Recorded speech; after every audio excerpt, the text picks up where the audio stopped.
देखिए, पावर ना हमेशा शोर नहीं मचाती। इनफैक्ट जो सबसे गहरी ताकत है वो अक्सर बिल्कुल खामोश होती है। आज हम उसी माइंडसेट को डीकंस्ट्रक्ट करने वाले हैं। वो माइंडसेट जो कुछ खास लोगों को ना भीड़ से अलग कर देता है। ये है खामोशी की ताकत।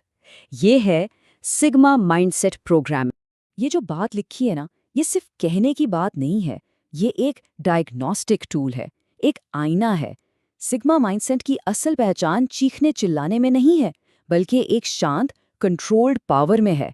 आइए इस पूरे ब्रेकडाउन में हम इसी एटीट्यूड को पीस बाय पीस डिकोड करते हैं।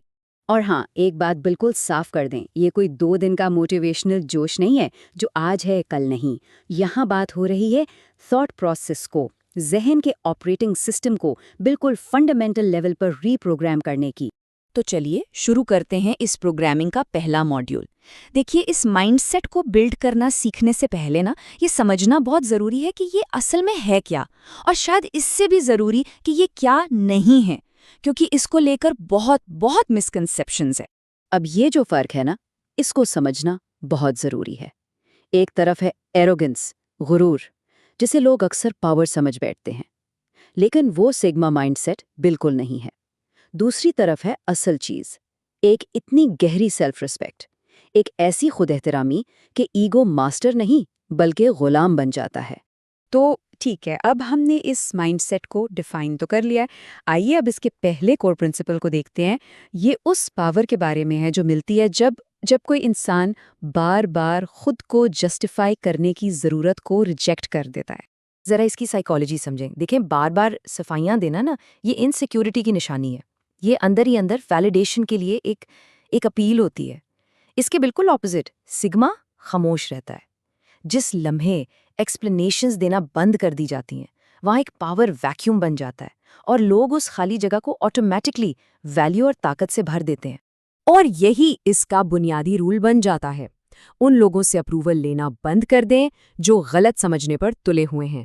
ये सीधा सीधा एनर्जी वेस्ट करना है, क्योंकि जिसे समझना होगा ना, वो खामोशी भी समझ जाएगा।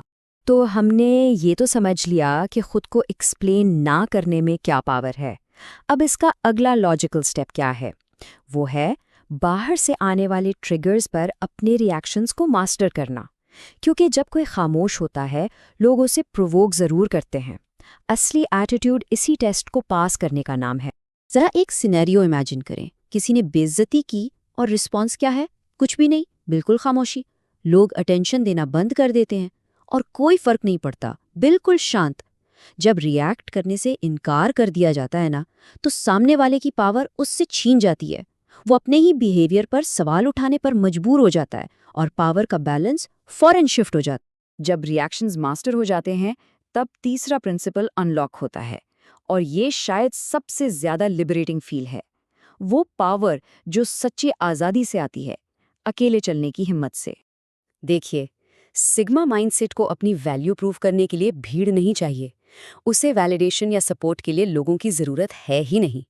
और जिस दिन कोई इंसान सच में वाकई में अकेला रहना सीख जाता है ना, बस उस दिन दुनिया उस पर से अपना कंट्रोल खो देती है। अकेले खड़े होने की यही एबिलिटी हमें ले आती है चौथे उसूल तक। ये समझना कि एक शांत, कॉन्फिडेंट प्रेजेंस का इम्पैक्ट हज़ारों खोखले लफ्ज़ों से कहीं ज़्यादा होता है। फिर खामोशी ही लफ्ज़ों से ज़्यादा ऊंचा बोलने लगती है। ये है वो नॉन वर्बल क्यूज़ जो बिना एक लफ्ज़ बोले अटेंशन कमांड करते हैं। एक ऐसी बॉडी लैंग्वेज जो बिल्कुल काम है, रिलैक्स्ड है, आंखें जिनमें कोई डिस्परेशन, कोई बेचैनी नहीं दिखती, और एक ऐसी आवाज़ जिसकी टोन में एक रॉक सॉलिड कॉन्फिडेंस झलकता है। तो इस सब का निचोड़, इसका कंक्लूजन क्या है? इक्वेशन बहुत सिंपल सी है।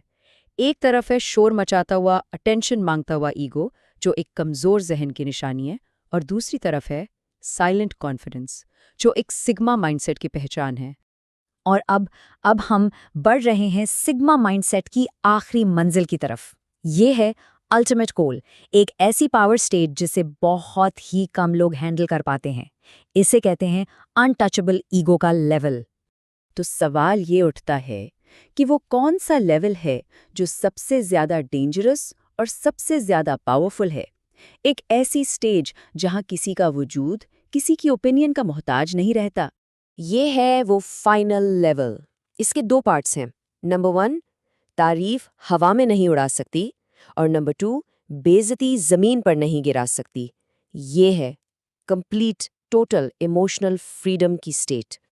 और जब कोई इस लेवल पर पहुंच जाता है तो एक अजीब शिफ्ट आता है। लोग उसे समझने की कोशिश करना छोड़ देते हैं क्योंकि वो उनकी समझ से बाहर हो जाता है। वो बस उसकी रिस्पेक्ट करना शुरू कर देते हैं। एक चीज़ क्लियर करना ज़रूरी है, ये माइंडसेट एंटी सोशल या बेहिस होने के बारे में नहीं है। ये है अपनी वैलिडेशन का सोर्स खुद बनने के बारे में। ये वो खामोश ताकत है जो सच्ची जेन्युइन सेल्फ मास्टरी से आती है। और हाँ, याद रखिएगा, यहाँ मकसद सिर्फ टेम्परेरी मोटिवेशन देना नहीं है। मकसद इससे कहीं ज़्यादा गहरा है, क्योंकि यहाँ हम मोटिवेशन नहीं, माइंड कंट्रोल सिखाते हैं।